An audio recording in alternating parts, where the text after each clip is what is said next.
Hey guys, what's up? Welcome back to another video on my channel. My name is Josh Fan of ShowMeFootball.com, and I'm making my second video today to talk about the Chiefs' loss to the Baltimore Ravens last night. I already made my video earlier today about the defensive line and their struggles in that game, and my concerns with Chris Jones out at defensive end, all that stuff. Please go watch it if you haven't already. A lot of that is going to go into this video as well. But obviously, the defensive line wasn't the only problem in that game. There were a lot of aspects where the Chiefs weren't very good. The defensive line, they couldn't stop the run. They couldn't rush the passer. The Ravens' offensive line allowed 0 pressures last night. The linebackers, not a ton of gap discipline. They looked like the game was too fast for them, and they weren't very good in run support either. The passing defense wasn't very good as well. Even though Lamar killed the Chiefs on the ground as well as the Ravens rushing attack as a whole, they passed the ball very well on the Chiefs too. Marquise Brown had his way for most of the night. Charvarius Ward once again got burnt a couple times, actually. There was the one play late in the game where he miscommunicated or didn't know where to be somewhere along those lines and allowed a huge pass play. And then there was the time early in the game where Lamar had Marquise Brown wide open downfield and just overthrew him, but that was Charvarius Ward getting burnt on that play. Dan Sorensen also looked cooked last night. I mean, just missing tackle after tackle, blown coverage after blown coverage. Juan Thornhill only played 11 snaps last night. Why? He should be over Dan Sorensen at this point. Then Ben Niemann played 70% of the defensive snaps and was getting owned in the run game. Not to mention Clyde Edwards-Helaire, who essentially fumbled the game away at the end there. Another unimpressive night from him, and I see more people starting to come to my side on Clyde Edwards-Helaire. He just hasn't been a great running back. Like, where are the signature games, the signature moments where you go, wow, this guy, he's going to be really good when he gets, a good O-line. Chiefs give him a good O-line. He's not hitting the holes. He's not getting big gains. There's nothing impressive about him. What is Clyde Edwards-Helaire doing that other league average running backs can't do? And he was a non-factor in the passing game once again. The point that I'm ultimately trying to make is that at some point, we have to criticize general manager Brett Veach and place some of the blame on him for just the lack of talent on this roster when he had a chance to address all of these this past offseason. I'm not saying the Chiefs have to have an all-pro at every position, but there's positions on this team that year after year continue to be an issue, and areas on the Chiefs that continue to be an issue, even though we clamor for moves to be made every single year. Starting again with the defensive line, which I also talked about earlier today. Melvin Ingram, Aldon Smith, Jadeveon Clowney, all those guys were sitting out there. You could have had your pick of the litter for dirt cheap, and you didn't do it, Brett Veach. Why? Why didn't you address defensive end?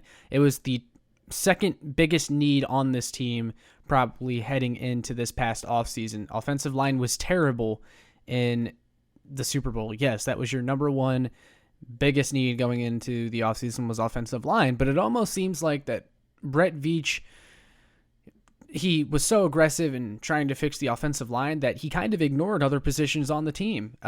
They signed Jarron Reed, who's done next to nothing at this point, put him at defensive tackle, and their answer at the edge position was to put Jones out at edge. I talked about why I think that whole thing is a bad idea in the past video, so again, please go watch it if you haven't already. But the point is, this team should have made a signing at defensive end. Trade, signing, higher draft pick. They should have prioritized it a little bit higher because this team needed pass rush.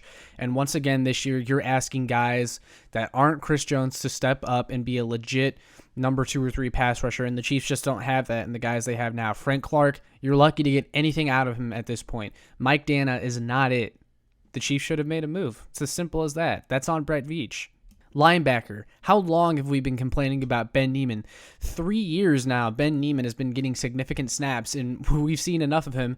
You're telling me with 3 years looking at this guy, you couldn't have went out and made at least one move to get someone better than Ben Neiman. Look what the Raiders did this past offseason and the year before that as well when they picked up Corey Littleton. What they did to their whole linebacker position totally revamped it, and they didn't have to spend a lot of resources doing it. Their one big signing was Corey Littleton, but they brought in KJ Wright for dirt cheap. They traded for Denzel Perryman for essentially nothing, and their linebacking core actually looks pretty decent right now. The Chiefs have spent a second-round pick on linebacker 2 years in a row, and yet it continues to be an issue. And they paid Anthony Hitchens all that money. I know Willie Gay is hurt right now, but that's also another issue is, relying on Willie Gay to be healthy for an extended period at this point just seems irresponsible. Then, of course, the secondary, like I talked about earlier. Dan Sorensen is not it anymore. He's declining right in front of our eyes. I always used to give Dan the benefit of the doubt because he comes up clutch and makes plays, and a lot of times those clutch plays that he would make would offset the mistakes he would make earlier in the game. We're beyond that point now. He's declining right in front of our eyes. He's not it anymore. You had a chance to go out and upgrade your third safety spot. Anthony Harris was a free agent. Malik Hooker, DeMonte Casey, one of those guys. You could have brought in any of them. Yeah, a veteran safety that's better than Dan Sorensen. I mean, they do exist. Charvarius Ward, I don't know why we didn't make more of an effort to upgrade from him over him because he's not it. I mean, he's getting burnt 2 or 3 times a game now. The Chiefs just don't have the horses. I expect the defense to get a little bit better as the year goes on, but it's clear they just don't have the talent, and it's because of Brett Veach. A little bit of it is on Steve Spagnuolo too. I'm questioning him a little bit, and what he's doing because these guys, they seem to be out of place a lot. They seem to be struggling to pick up the defense. Because Juan Thornhill, I like that draft pick, but Steve Spagnuolo isn't playing Juan Thornhill. He played 11 snaps last night. Why is he not playing over Dan Sorensen? Again, I'll ask that question. Why is he not playing over Dan freaking Sorensen at this point? This is a third-year top 100 pick. Either the Chiefs are hiding something about him and there's something wrong with him that they aren't letting on, or there's just some kind of egotistical stuff going on. But if you knew he wasn't ready, you should have went out and signed somebody. And I will give Brett Veach a little bit of credit because it seems like he's making an effort to fix these positions, at different points. But it's either that his talent evaluation isn't good enough to where, these guys, the players that he's bringing in aren't getting it done, or he's just making the wrong move, such as bringing in Jerron Reed and moving Chris Jones out to edge instead of just bringing in a regular edge. And I want to focus on Clyde Edwards-Helaire one more time. It's funny because I had just made a video last week on should we be worried about Clyde Edwards-Helaire's progression, because as I was mentioning earlier in this video, he just hasn't wowed us yet. And then he fumbles the game away last night, and a lot of fans are starting to come to my side on Clyde Edwards-Helaire. And I even had a comment from one of you guys today, I forget who it was from, but said, I defended CEH on your channel before, but I'm on your side now. And, it's unfortunate because I don't want to see the Chiefs draft picks fail, and I don't want these draft picks to have to be labeled busts. But that's kind of what CEH is right now. His signature game was last year when he feasted on the Houston Texans' run defense in week 1 of 2020, and the Houston Texans finished the year with the worst ranked run defense in the league. I mean, Clyde is just running right into defenders. His lack of speed is really showing up on film now. His vision isn't all there. You could have drafted T. Higgins at that spot instead when Sammy Watkins was going into a contract year.